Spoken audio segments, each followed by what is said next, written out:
तो मैं शारदा डैम की ओर जा रहा हूँ। सोशल मीडिया पर बैन करने से लोग सड़क पे आ गए। ये बेसिकली बाढ़ को या बहाव को रोकने के काम आते हैं। दोस्तों आज मैं रनिंग के लिए भी नहीं गया। भारत और नेपाल में रोटी बेटी का संबंध है। अभी एक बाइक वाला मिला मुझे और कह रहा था कि आप नेपाल जा रहे हो। तो नेपाल की सबसे बड़ी बात यह है कि वो कभी गुलाम नहीं रहा। पशुपतिनाथ को भी एक पीठ कहा गया, 4 पीठों में 5वां पीठ भी उसको आ गया एक बार।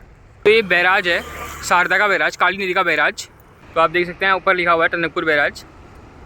दोस्तों ये बंद है फिलहाल।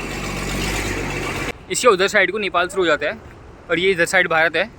भारतीय 60 रुपये, नेपाल के 100 रुपये के बराबर होते हैं। नेपाल के लोग आ रहे हैं इधर को। तो दीदी के लल्ला का खाना मैं भी खा रहा हूँ दोस्तों। दीदी पराठे बना रही है दोस्तों। जय हनुमान दोस्तों मैं शारदा घाट आ गया हूँ दोबारा। तो मैं शारदा डैम की ओर जा रहा हूँ। तो यहाँ से 2 किलोमीटर दूर है। तो मैं शारदा डैम की ओर आगे को बढ़ रहा हूँ। देखता हूँ मैं कब तक क्या होता है आगे। तो शारदा डैम में एक गेट लगा हुआ है, हमको अंदर जाने देंगे नहीं देंगे पता नहीं। दोस्तों ये पहला गेट है शारदा डैम की ओर जाने का। तो अब हम इसकी ओर बढ़ते हैं।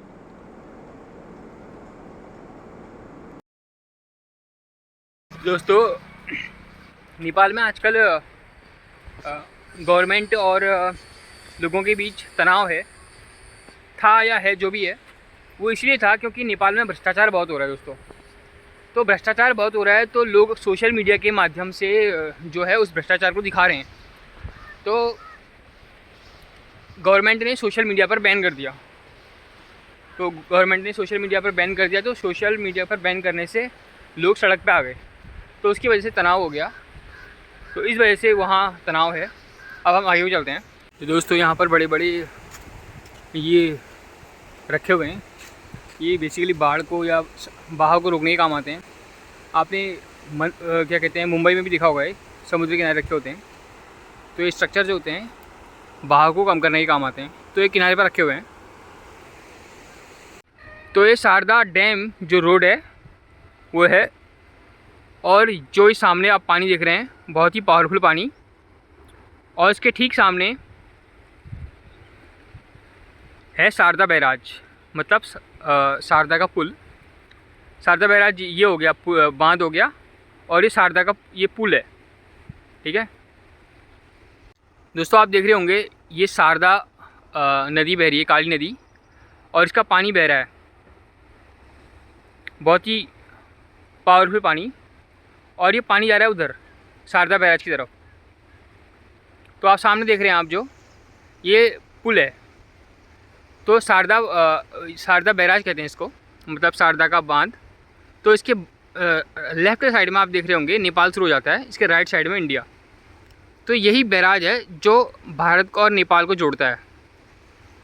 तो यही शारदा बैराज है। बैराज का मतलब बांध। तो यहाँ पानी रुका हुआ है दोस्तों। तो इस बांध के ऊपर वो बना हुआ है, पुल बना हुआ है। तो ये पुल आपको नेपाल की तरफ ले जाएगा लेफ्ट साइड में, और राइट साइड में आपका इंडिया। तो बहुत ही सुंदर लग रहा है दोस्तों। मैं पैदल ही आया हूँ और अच्छा लग रहा है। दोस्तों आज मैं रनिंग के लिए भी नहीं गया। तो कम से कम 3-4 किलोमीटर चलना हो जाएगा, और फिर 3-4 किलोमीटर आना भी हो जाएगा। तो कुल मिला के 6-7 किलोमीटर मैं चल लूँगा। तो ठीक है, मैं रनिंग के लिए नहीं गया, लेकिन मैं चल लूँगा थोड़ा सा। दोस्तों आपको पता होगा कि भारत और नेपाल में रोटी बेटी का संबंध है। तो ऐसा होता है कि ये लोग आपस में, भारत के लोग नेपाल में भी शादी कर लेते हैं, और नेपाल के लोग भारत में भी शादी कर सकते हैं। और बेटी का रोटी का संबंध इसलिए है ताकि जो वहाँ से लेबर का ट्रांसफ़र है वो क्या कहते हैं, इधर को होता है। लेबर का ट्रांसफ़र भारत को होता है। आपने देखा होगा बहुत सारे नेपाली मजदूर रहते हैं। तो भारत और नेपाल में रोटी बेटी का संबंध है। तो अभी एक बाइक वाला मिला मुझे और कह रहा था कि आप नेपाल जा रहे हो। मैंने कहा मैं नेपाल नहीं जा रहा हूँ, मैं अभी फ़िलहाल तो मैं बैराज की तरफ जा रहा हूँ, पुल की तरफ जा रहा हूँ। तो अभी मैं पैदल जा रहा हूँ। तो उस आदमी ने शायद से पूछा होगा कि ये पैदल चलता है, लेकिन उसको पता नहीं कि मैं पैदल ही आया हुआ हूँ। अब हम देखेंगे जो डैम है उसको क्रॉस करने के बारे में अगले दिन या बाद में। अभी फ़िलहाल हम पैदल ही आए हैं। तो जो रोटी बेटी वाला जो नारा है, जो स्लोगन, वो मैंने अटल बिहारी वाजपेयी के मुँह से सुना था। दोस्तों नेपाल की सबसे बड़ी बात यह है कि वो कभी गुलाम नहीं रहा। बाकी लगभग सभी कंट्रियाँ जो हैं वो गुलाम रही हैं। किसी गुलाम का मतलब किसी अन्य कंट्री ने उस पर कब्ज़ा कर लिया है, लेकिन नेपाल पे अभी तक किसी ने कब्ज़ा नहीं किया। ठीक है, तो नेपाल की सांस्कृतिक धरोहर को उतना कोई बिगाड़ नहीं पाया इस वजह से, क्योंकि वहाँ पर कोई कब्ज़ा नहीं हुआ।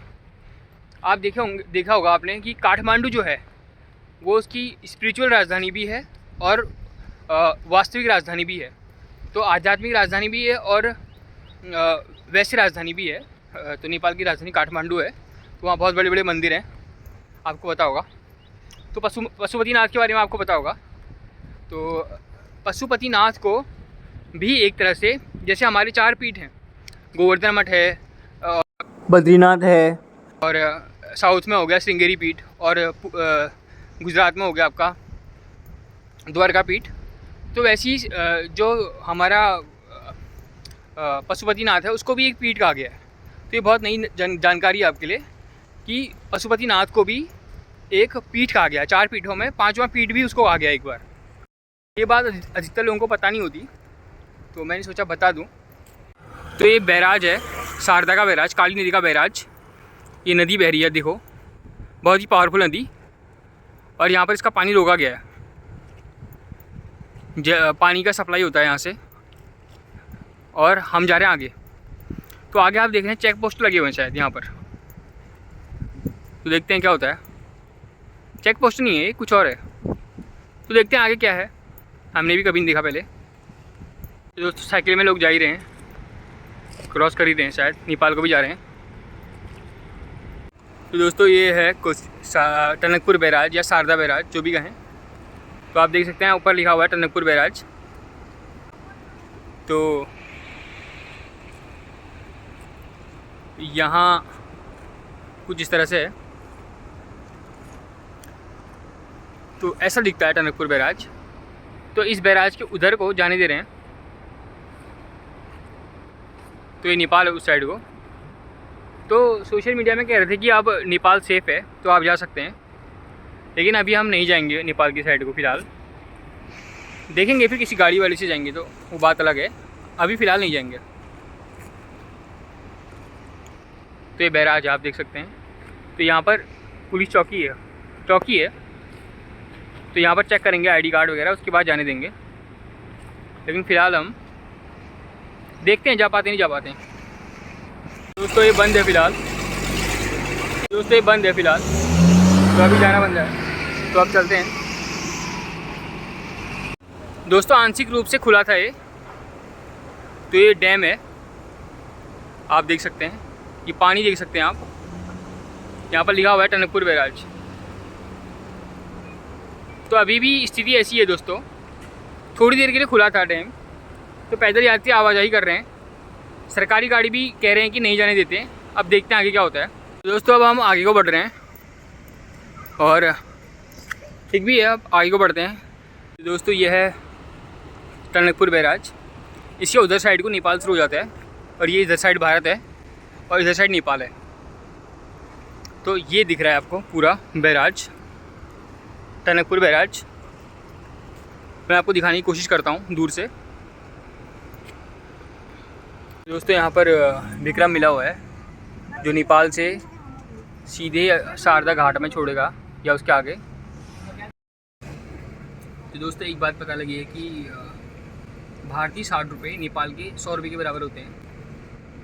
मैं बैठ चुका हूँ विक्रम में, फिर विक्रम से हम आगे को चलेंगे। अभी हम सवारियों का वेट कर रहे हैं। किराया इसमें लिखा हुआ है शारदा बैराज पुल से रोडवेज 20 रुपये।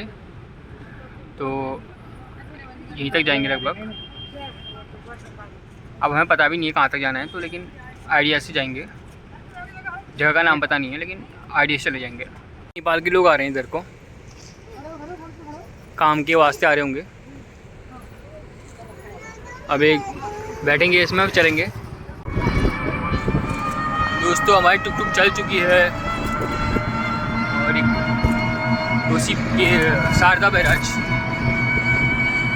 तो नेपाल में उतना कुछ नहीं है, कह रहे हैं उतना झगड़ा फसाद नहीं है, सोशल मीडिया खुल गया है।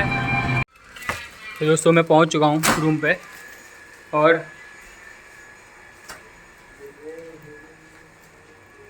दीदी हमारी यहाँ है, लल्ला को घुमा रही है अपने। दीदी दीदी हमसे बात कर दीदी। तो दीदी ने आज मुझे दिया है मूंग और प्याज काटा हुआ है इसमें, और नींबू दिया हुआ है। तो जो इसने अपने लल्ला के लिए बनाया था वही मुझे भी दे दिया, मूंग की दाल, लेकिन इसमें प्याज डाल दिया एक्स्ट्रा और थोड़ा नमक डाल दिया और थोड़ा नींबू दे दिया दोस्तों। तो दीदी के लल्ला का खाना मैं भी खा रहा हूँ दोस्तों। दीदी पराठे बना रही दोस्तों। ये पराठा है दोस्तों, ये तिकोना बनाने की कोशिश की गई है इसको, श्रीलंका का नक्शा लेकिन दोस्तों ये श्रीलंका का नक्शा बना दिया है। और दोस्तों आपको पता नहीं होगा, इसको चिमनी इसको चिमनी कहते हैं, पता होगा अभी तो ये चलती है यहाँ पर से, ये ऊपर को हवा खींचती है, ये ऊपर को हवा खींचती है। तो इसमें 2 ये छेद है और ये पूरा हवा खींचता है ऊपर को। तो ये पराठे का धुआं जो है इस चिमनी में जाएगा। तो इस चिमनी को प्लग से कनेक्ट करना पड़ता है और इस चिमनी से बाहर को जाएगा धुआं। तो एग्जॉस्ट लगाते हैं पहाड़ों में अक्सर, ये चिमनी कम देखने को मिलती है। तो ये चिमनी है दोस्तों। तो कुल मिला के एग्जॉस्ट होता है, जो अगर पंखे को उल्टा कर दें तो वो उल्टी हवा फेंकेगा, मतलब पीछे से हवा खींचेगा और आगे फेंकेगा ना। तो पीछे से हवा खींचने का सिस्टम इसमें लगा हुआ है ऐसे करके।